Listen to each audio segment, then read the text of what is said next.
wealth, power, lies, scandal, blackmail, connections with the right people, pedophilia. This is the life of Jeffrey Epstein. From the outside, it looks like he had it all. The private jet, the huge Manhattan townhouse, the elite circles. Under it all, there was a very dark side, an evil man who was somehow able to abuse girls and young women for over 20 years with a little bit more than a slap on the wrist. The victims, which are numbered in the hundreds, or some say even the thousands, have never gotten justice. And in my opinion, were re-victimized time and time again by the people who should have been protecting them. But instead of protecting the victims, it seems the only person they cared to protect was the perpetrator. And the question is, why? This story has so many twists and turns.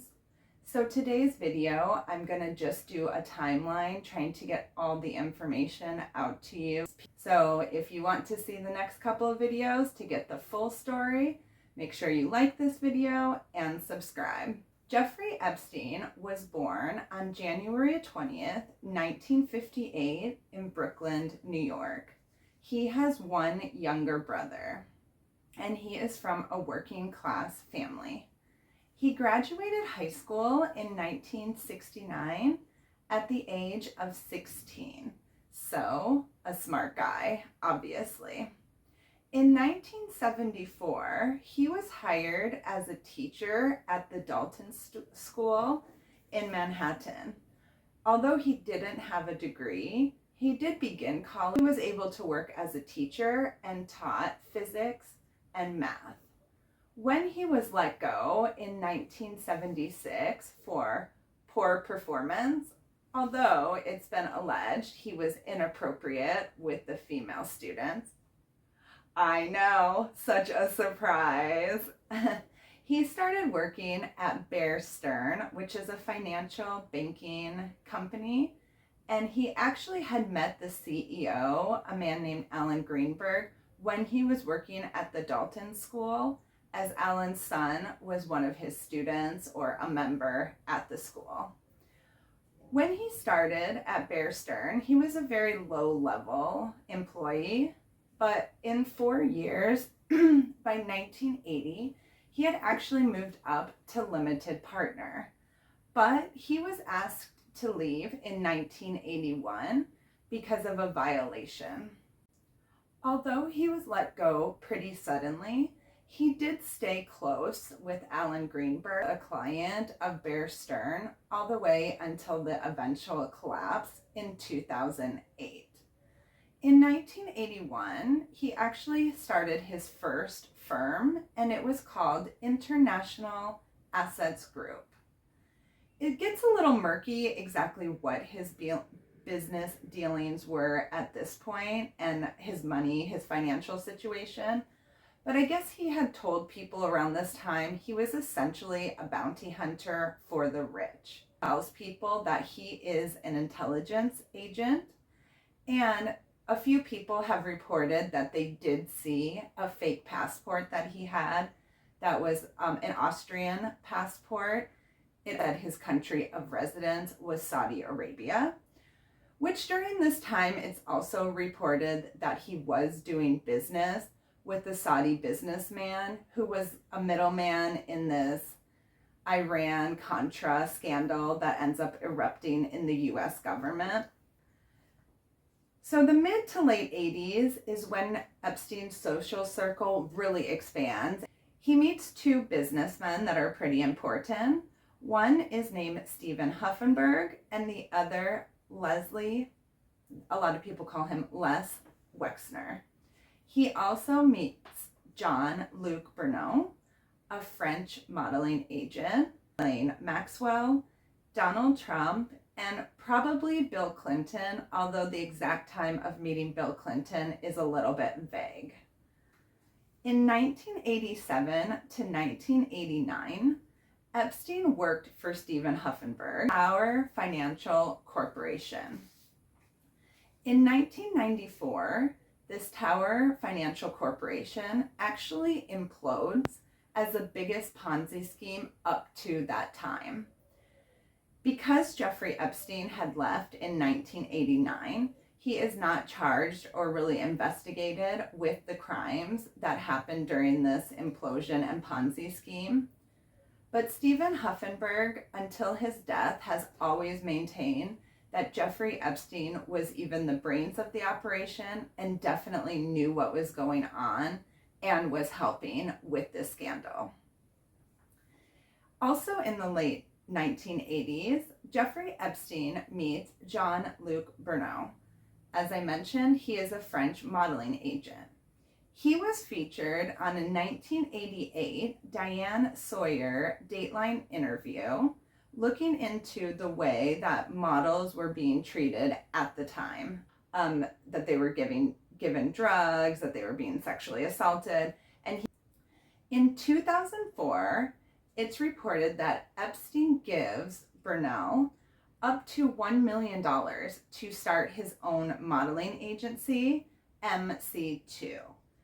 But in court documents later, it is alleged that this modeling agency was nothing more than a cover for grooming and being able to transport young girls, getting them passports, being able to bring them into the country. All of this was done under the guise of this modeling agency. In 1986, Jeffrey Epstein meets Les Wexner. He is the owner or founder of the L Brands. So if you were around in the 80s and 90s, you will remember the Limited company. He pretty much started that business from scratch and turned it into the powerhouse that it became. Under the L brand, there were also Lane Bryant, Victoria's Secret, Bath & Body Works, Abercrombie and Fitch. So this L brand is a pretty big deal and included a lot of very popular brands at that time. In 1991, Les Wexner does something very strange and out of the ordinary. He gives Jeffrey Epstein power of attorney. If you don't know what that is, it's giving someone a ton of power over your assets, over your finances, all of that stuff. People around Wexner at this time say this is very out of character for him, where Jeffrey Epstein is working for Les Wexner. It just seems like his influence and power just continues to grow. By 1995, he is actually the director of the Wexner Foundation. And during this time, Les Wexner gifts or has Jeffrey Epstein pay a very small amount for 2 luxury houses or apartments and a private jet. So the townhouse in Manhattan that becomes famous with Jeffrey Epstein was actually either given or bought for a really, really low price from Les Wexner. And when you hear the word townhouse, don't let it confuse you. This is a huge 40-room mansion and one of the largest privately owned residences in New York City. But his actual first criminal complaint comes in the year 1996 at Wexner's Ohio compound home, this huge giant monstrosity of a house. So there is a girl, Maria Farmer. She was working for Epstein before this sexual assault takes place, and she is also an artist. So she moves to Wexner's property to be an artist in residence. While she's staying there, things take a little bit of a weird turn. She says she's not allowed to leave unless she tells Wexner's wife that. During this time, Jeffrey Epstein and Ghislaine Maxwell come there and they pretty much start sexually assaulting her and actually barricades herself in the room using furniture. She calls her family. It's reported she calls police. She calls her mentor. So she is barricaded and held against her will for about 12 hours until her dad drives from Kentucky to Ohio to actually rescue her from this situation. So once he arrives, then she is able to leave. So throughout this investigation and what happens later, Les Wexner has said that he had no idea about the monstrosities committed by Epstein. But I have a very hard time believing that. And this story is one of the main proofs to me about it. So you have a young woman at your house barricading herself in. Her father actually drives from another state all the way there to pick her up. And then she is let go, and this never raises alarm bells in your mind, or you think something isn't right here. I have such a hard time believing that. Another thing is reported that 2 high-level Victoria's Secret executives also talked to Wexner about the influence that Epstein was having, kind of some of the things that he was doing, and Wexner had said that he would take care of it, and obviously nothing was done. So you have these 2 situations together. I would think in most cases a person would put 2 and 2 together. So after this attempted assault happened on Maria Farmer, she goes back and she actually finds out that her younger sister, who was 15 at the time, Annie, so also Annie Farmer, was also sexually assaulted by Jeffrey Epstein and Ghislaine Maxwell. So they together end up doing a police report. They file a report with the New York City Police Department and also federal investigators, and pretty much nothing is done about it. But it gets a little bit worse and more sad because in 2002, Vanity Fair is doing an article about Jeffrey Epstein.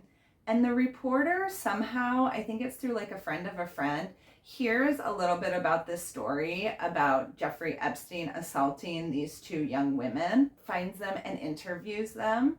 So they tell the story along with their mom, information in 2002. But they decide not to publish any of it and instead go with the title for the article, The Talented Mr. Epstein. So they know at this point that at least alleged girls have come forward saying that he has sexually assaulted them, and yet they mention nothing about it in the article, and also give this shining article about his high-flying lifestyle, his powerful friends, all of this stuff. And again, this is in 2002, 3 years before the major case is brought against him. So it always makes me wonder, if we had journalists doing their job, or publications, because I guess the journalists did, this maybe could have saved a lot of girls from being abused and at least put out there. But it is in the late 1990s when Jeffrey Epstein buys Little St. James Island in the Virgin Islands, which of course becomes his famous private island that he has and where a lot of the alleged abuse happens. There is another interesting point about Maria Farmer.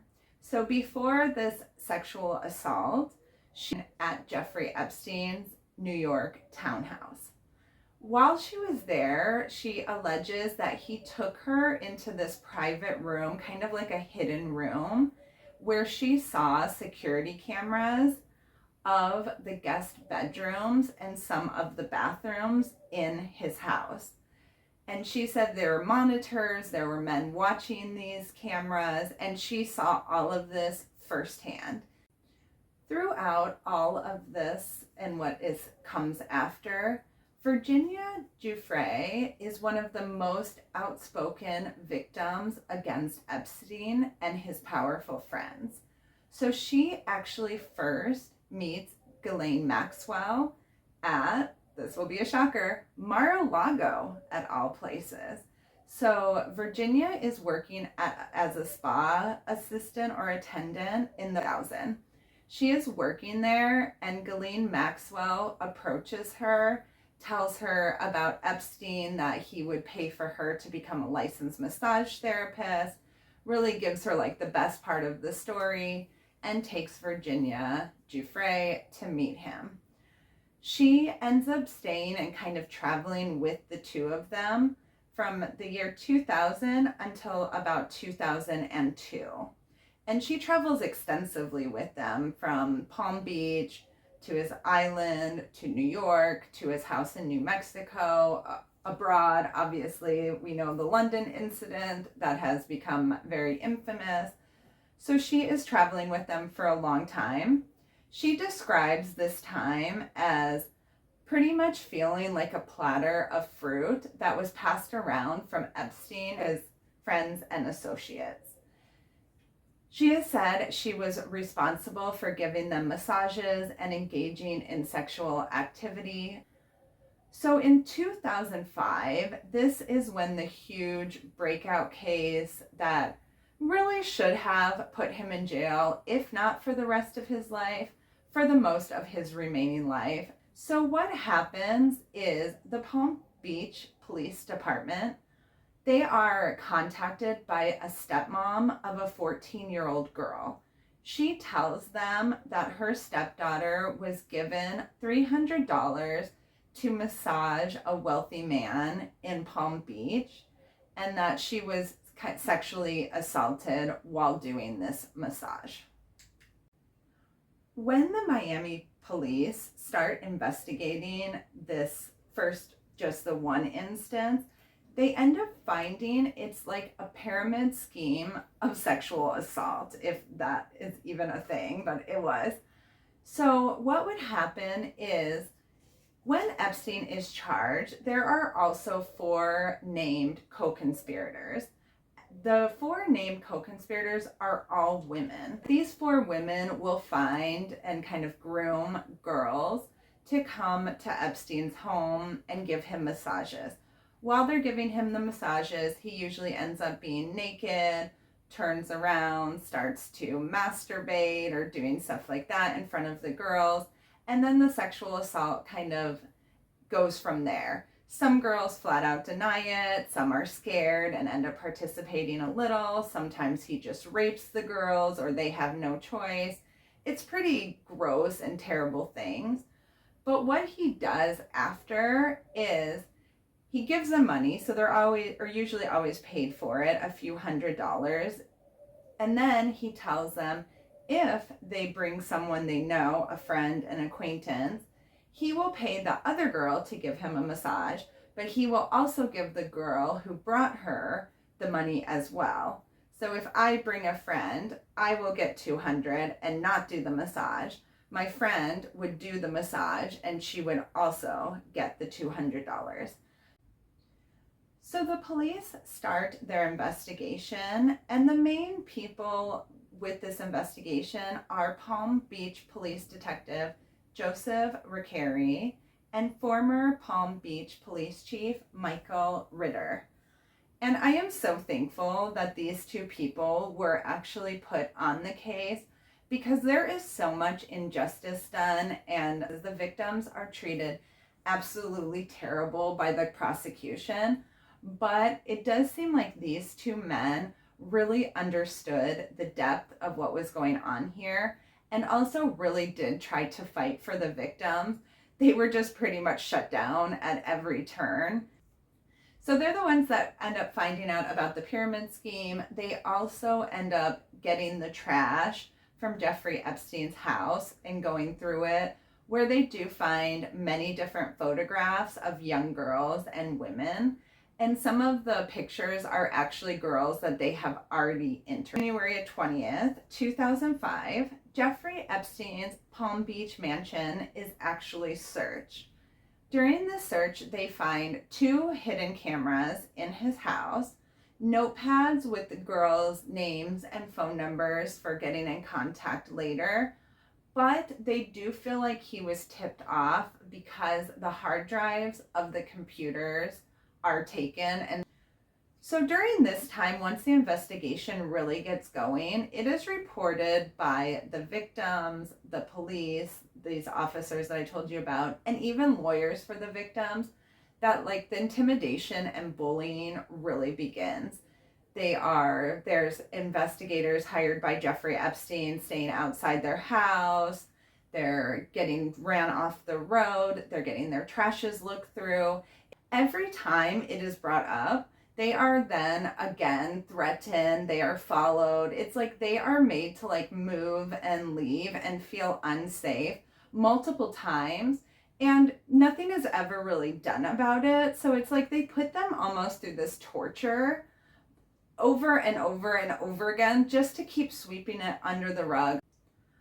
So, like every rich person accused of a crime, Jeffrey Epstein hires pretty much like a dream team of attorneys to try to get him off of this. They include no less than 5, and some of them are the biggest names at the time: Kenneth Starr, Alan Dershowitz, and many others, at least 3 others. So at this time, Barry Christier, he is the Palm Beach state attorney, and he decides not to charge Epstein himself, like just go to a jury trial. He actually decides to bring this case through a grand jury, which I guess in this type of case, that is a very strange move for him to do. So it starts getting weird at this point. So there are 2 grand juries scheduled. One is for February 22nd, 2006, but it is canceled because when Jeffrey Epstein's lawyers come, they actually bring and hand over to the prosecutors the MySpace pages of some of the victims that are going to testify against Jeffrey Epstein, pretty much saying they're going to use these girls' MySpace pages against them to discredit them. So that one's canceled first. Then another one, which is supposed to be scheduled for April 17th, 2006, again, is also canceled. On February 22nd, it is then told to police that the prosecutors will not be going after Jeffrey Epstein for any of the girls who were over 16 unless they had been raped. So on April 17th, like I said, 2006, another grand jury is canceled. And this time it is because they are trying to work out a plea deal with Jeffrey Epstein and his lawyers. If he would have taken this plea deal, he would have received no jail time whatsoever. So as we can see, this is really when it starts to get weird, because why would he get absolutely no jail time? So on May 1st, the police chief, again, his name is Ritter, he publicly questions Barry Christier's handling of this investigation and pretty much insinuates that it might be time for Christier to step down because it seems like he is no longer able to do his job with it. The same day, Rickeri, who is the police detective, also sends a proposed arrest warrant to the prosecuting office, and it lists 5 victims. So 5 that were either under 16 years of age or had been raped. If Epstein would have been convicted on these 5 counts and gotten the maximum sentence, he would have spent 75 years in prison.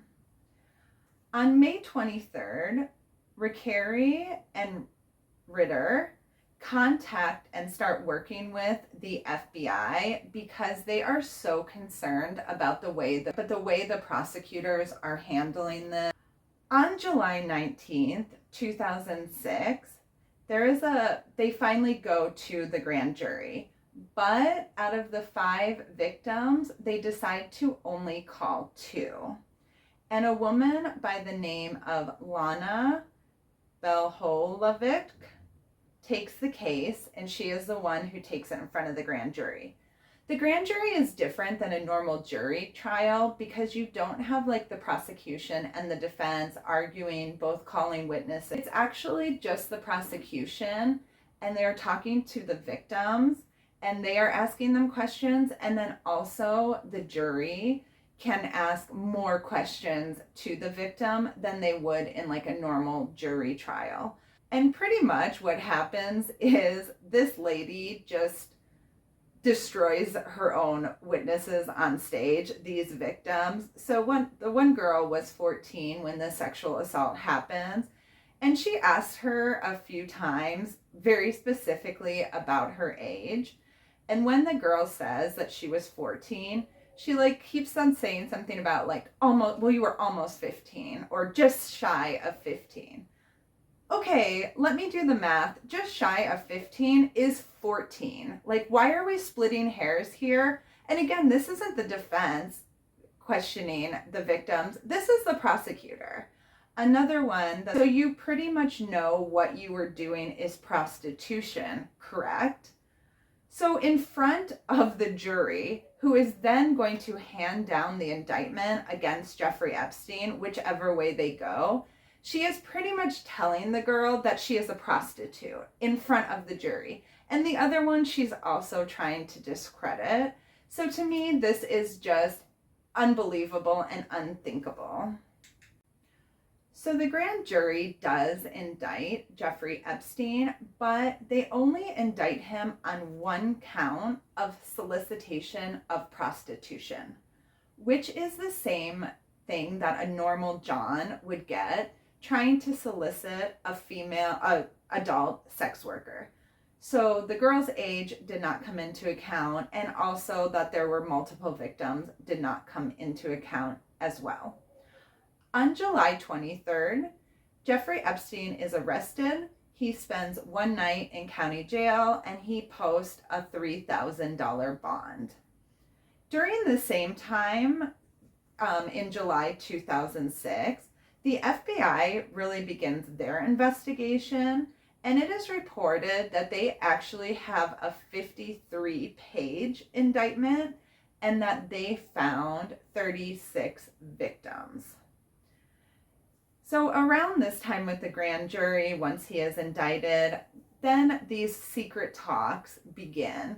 Most of these secret talks are done between Jeffrey Epstein's lawyer, Alan Dershowitz, Alexander Acosta. And again, these are pretty strange because there are documents that say from, I don't think it was Acosta, but one of the women working, don't email me on this email me on my personal email. The meetings were taking place not really at the headquarters, but at hotels, restaurants. On September 24th, 2007, the deal of the century is signed. What it essentially is a non-prosecution agreement. Jeffrey Epstein will plead guilty to 2 felony counts. In exchange, he will spend 18 months in jail. He will have to register as a sex offender and also pay restitution to the victims. But what he gets in return is that he cannot be charged by the federal investigation, the federal prosecutors. And in his 18-month sentence, it not only covers him, it also gives pretty much immunity for his 4 named co-conspirators, which are the women that I told you about, and any unnamed co-conspirators. This, I feel like we hear this a lot, but when we actually let it sink in what that means, this is very, very scary and actually very, very wrong, in my opinion. So they are essentially saying there are others, or they wouldn't have put that in there. So there are other co-conspirators. We don't know who they are. We don't know what crimes they would have been accused of or committed. And we don't know at what capacity they were working with Epstein. And yet we are pretty much, or the prosecution is pretty much going to give them a free pass that they cannot be tried in connection with this case. For 18 months, Jeffrey Epstein is spending in jail. When Alexander Acosta was asked about this later, he was told that Jeffrey Epstein was intelligence and that he was above Acosta's pay grade and that he just needed to leave it alone. To me, this doesn't make sense for 2 main reasons. First, and the largest, is the FBI had already been involved in this case.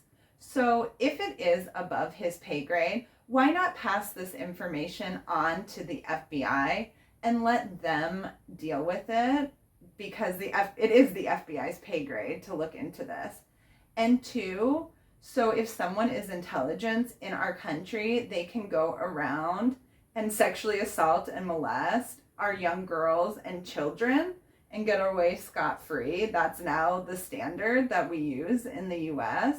To me, and again, this is just speculation, so Jeffrey Epstein just a few months before would not take a plea deal that involved no jail time. Then all of a sudden he's changing his tune in September and he will take a plea deal where he does go to jail. So to me, having Ritter and Recarey contact the FBI and actually have them get involved, I think that is what made them hurry up with this deal, make it so good for him, and why he actually accepted it. I think he kind of knew at that point this was the only option that he had. And if the FBI continued with their investigation, it would have been so much worse for him. But anyway, during the same time, there is a federal prosecutor. Her name is Villafina, and she is standing ready on multiple occasions to hand down a federal indictment that they had. And this federal indictment was a 6-count federal indictment. So again, the one in the Palm Beach was just 1 count, but the federal indictment would have been 6. But because of this deal and it gets signed, it pretty much shuts down the federal investigation completely. On February 10th, 2008, the victims are actually sent a letter from the FBI asking them for patience as this case progresses. The case was shut down at this point. So they are being very untruthful with the victims by sending them this letter.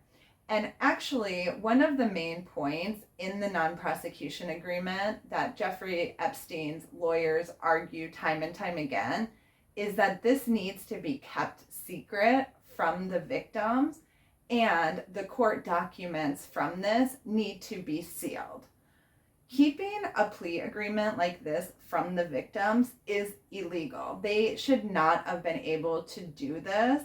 And the fact that they did keep it from the victims and sealed the documents after just again proves if you have nothing to hide, you don't need to seal this. Why is Jeffrey Epstein, the perpetrator, and his lawyers, why are they calling the shots throughout this whole investigation?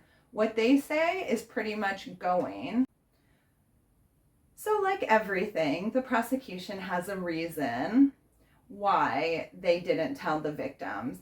They tried to say that they would have just been slaughtered on the stage. They would have made bad witnesses, and, the defense could have pretty much just tore them apart, which may or may not be true. I do know how the defense can be in trials, but you don't keep that secret then. You go to the victims and explain what is going on and why you think that they would have shown up or could have shown up and derailed the whole thing. So it drives me insane when people do really messed up things and then try to say, I did it for this person. No, you didn't do it to help them. You didn't do it because you thought that's what was best for them. It was obviously best for the prosecution for whatever reason it was.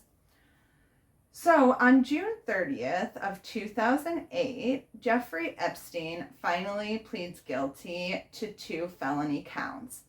They are solicitation of prostitution and solicitation of a minor for prostitution.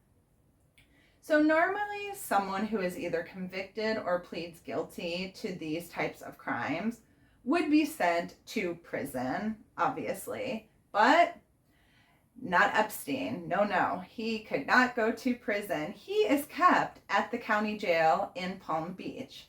It is reported that he even had his own little wing of the county jail left aside for him.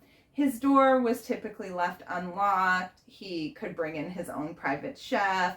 He had a TV room, all of these things. So it's pretty much just treated as a hotel for him. Starting on October 8th, so just a short time after he begins his jail sentence, he is granted work release 6 days a week for up to 12 hours a day, and he is able to have his private chauffeur pick him up and drop him off from the jail. At this time, he is working at a company called Florida Science Foundation. The company was just set up a few months before he starts his jail sentence. So remember, from when he signed the non-prosecution agreement in September, he doesn't plead guilty until the following June. So we're looking at almost a year. And this company is set up in the few months before. So do the math. It doesn't add up. On July 22nd, he is released from jail after serving less than 13 months. Why is he released early?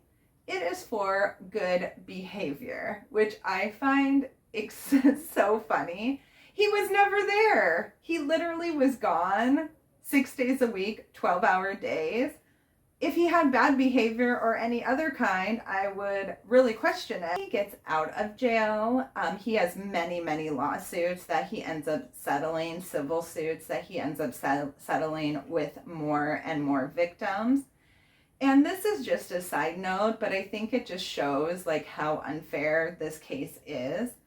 In 2010, his former house manager, a man named Alfredo Rodriguez, is actually sentenced also to 18 months in jail. You might think, oh my gosh, what did he do if he got the same sentence as Epstein? Yeah, remember, same sentence. He was keeping a journal. This is actually where we kind of get the little black book that has been released. And then he did not hand over this journal to police when they were investigating, and eventually tried to sell it later down the line. Okay, I don't condone his actions, and I do think that they are definitely shady, but you have a man keeping a journal, and you have a man who pleads guilty to 2 sexual crimes, and they get the same sentence. In 2011, the prosecutor in New York, again, another prosecutor, argues that Jeffrey Epstein should be downgraded. So he is supposed to be registering as a sex offender, but he is marked as a level 3 sex offender, which is very likely to repeat offend. This prosecutor argues that he should be downgraded to a level 1, unlikely to offend again.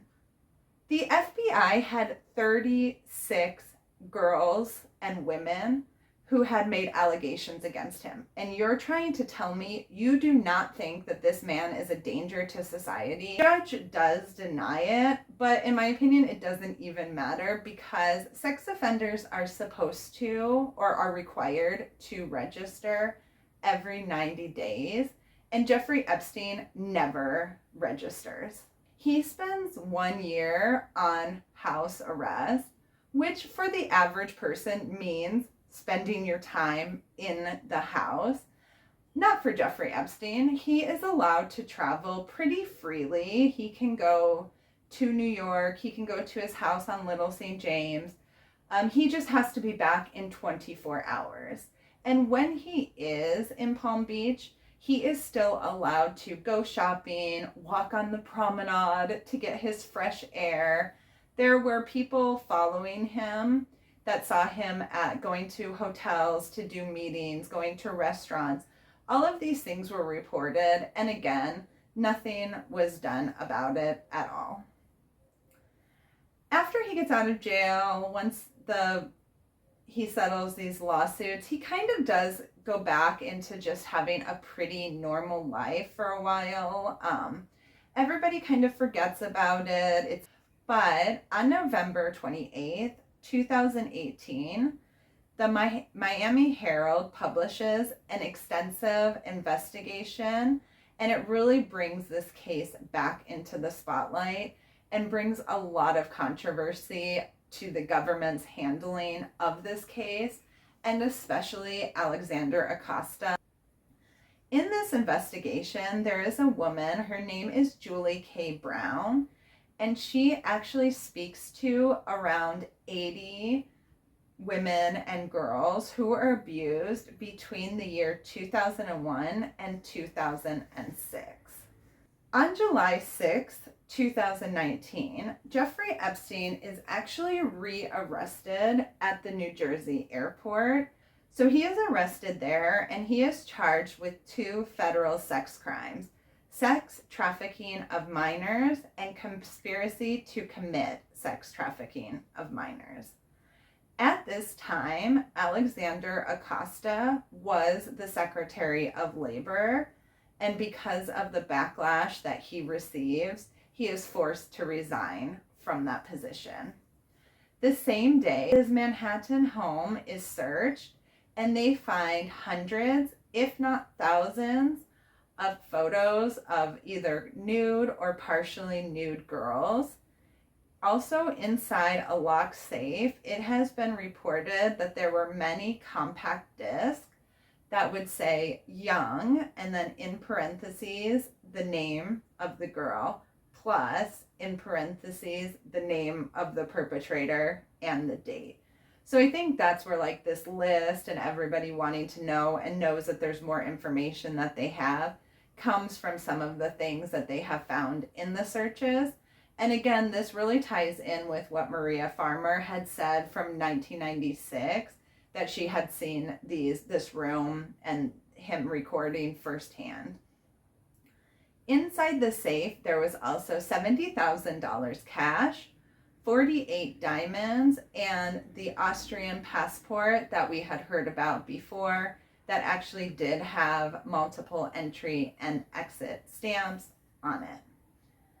On July 8th, Jeffrey Epstein indictment alleges that dozens of underage girls were brought to his mansion for sexual encounters. But it does sound, so there's a judge that was assigned to this case. His name is Judge Kenneth Mara. And it kind of sounds like he still needed to rule if that non-prosecution agreement from 2005 could stand, or if he could be charged with some of the most serious crimes. Which this really we really need to find out if it had been ruled or not, because if Jeffrey Epstein could not be charged with those crimes, him committing suicide would make absolutely no sense. Jeffrey Epstein asked if he could be let out on $100 million of bail. And thankfully, the judge is smart enough to say no. I guess he's quoted as saying there's no amount of money that could protect people from like this type of monster. So on July 23rd, Epstein is actually found unresponsive in his cell, and there are marks around his neck. So he is put on suicide watch. Obviously, days later, he is actually taken off of suicide watch. But he is required to have a cellmate at all times and be checked on every 30 minutes, which reportedly happens until the night of June 9th. Also around this time, on July 29th, the jail realizes that there is like a disk malfunction in their recording device, and that about half of the cameras are not recording. You can see the video live, but it is not recording the video. On August 8th, Jeffrey Epstein sees the jail psychologist, and he tells the psychologist that he is not suicidal. The same day, he meets with his lawyer and he changes his will. Of course, we don't find out about this until later. The prison guards are told that his cellmate is going to be transferred out the next day, which I just thought about it now. It's a huge coincidence that he didn't know his cellmate was going to be transferred out, supposedly, but he changes his will that day. Anyway, on August 9th, his cellmate is transferred out, and another one is not brought in, even though there are 2 guards that specifically say they told their superiors that he is not allowed to be in the cell by himself.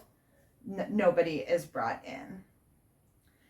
He does have another meeting with his lawyers on this day, and this day is also pretty important because a judge unseals thousands of documents from the Virginia Jeffery versus Ghislaine Maxwell trial civil suit that had happened a few years before that. Virginia Jeffery did win the civil suit, but inside was all of the testimony, all of the things that Virginia had said had happened to her. So all of this also comes out on August 9th.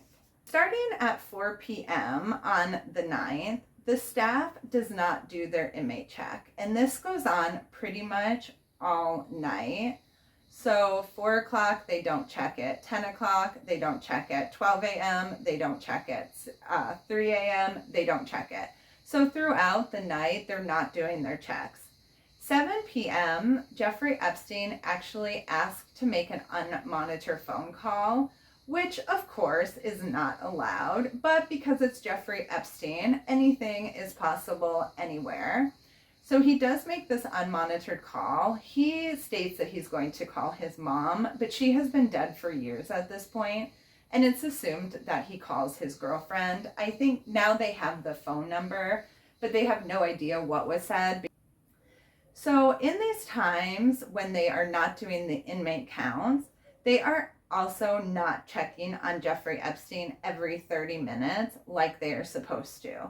So again, he is left without a cellmate, which he is not supposed to be. The guards are not doing the inmate counts, which they are supposed to be, and he is not being checked every 30 minutes, which he is supposed to be. So all of these things are happening, and the DVD is not recording. So at around 6:30, the guards start delivering the breakfast to the inmate. And again, this is something that seems odd. So usually they're slipping the breakfast in kind of this slot area. And I don't know exactly how the jail's set up, but they said that they open the door into his area, not his actual cell yet, but his area. But I guess this was uncommon. Usually they wouldn't open it. They would just slide the breakfast in. But they do. Somebody calls out to him. He doesn't answer. So then that's when they actually open his cell door, and they find him with orange fabric around his neck that is then connected to the bunk bed. So ultimately he dies by hanging. Start CPR, move him into like the health service unit inside the jail.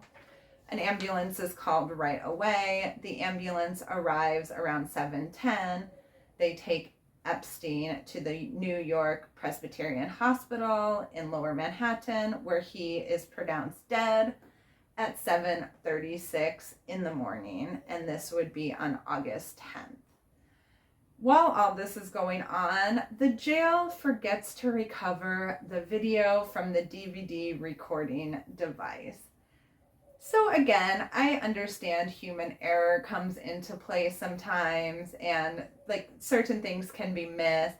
But when there are so many coincidences that all happen at the same time, that before I investigated this, I 100% thought that he killed himself. Now, after doing the investigation, I'm not going to say that I think for sure he was murdered, but I can see where it goes both ways because there's a lot of unanswered questions with it. So once Jeffrey Epstein is found dead, Ghislaine Maxwell actually goes into hiding. They are not able to locate her until July 2020, so pretty much a year later. And she is found at like a very, very remote cabin living there, which, you know, is not like her. She was like a socialite, a very active person, and now she's kind of hiding out in this cabin. Also, Jean-Luc Brunel, the French modeling agent that I told you about earlier, who is business partner with Epstein, he also goes into hiding, and he is arrested on December 16th, 2020. So as we know, Ghislaine Maxwell is taken into custody. She ends up standing trial. She is convicted and is currently spending 20 years in prison. Well, we hope she is, because we don't know what is actually going to go on since this case has been brought back into the spotlight. And also, Jean-Luc Bernal was also taken into custody, and he was charged with counts of sexual assault on a minor under 15, rape, a sexual assault on minors over 15, sexual harassment, criminal association, and human trafficking to the determination of minor victims for the purpose of sexual exploitation. And as I told you, the court documents allege that he is kind of finding and grooming the girls, offering them modeling contracts, so they think that they're going to be modeled. He's actually taking them, trafficking them to Jeffrey Epstein for sexual encounters with these men and stuff like that. Jean-Luc Bernal actually also dies in prison, and his suicide is very similar to Jeffrey Epstein's, and he dies on February 19th, 2022, and like I said, in very similar circumstances as Jeffrey Epstein. So after knowing this story, and especially like the three huge power players in being Jeffrey Epstein, Ghislaine Maxwell, and Jean-Luc Bernal, knowing that they are like the brains of this operation, and you see that the two men both died in jail, whether it's suicide or murder, that's really beyond the point, that they both died. And she is a rich socialite in her own aspect, so she has plenty of money for her defense and to fight, that she gets 20 years, and they both are found dead. And now there's actually rumors that this whole thing could be a hoax and made up. Why are people killing themselves? Two, not just one, two people killing themselves over a hoax, and the third member is spending 20 years in jail. So again, we just need to take the evidence for what it is and make our own conclusions. But tell me, did you learn anything new in this whole saga that I found out for us? And please, again, like and follow so that you can see the next few videos where we really dive deeper into the business, associates, and victims of Jeffrey Epstein. Thanks so much for watching.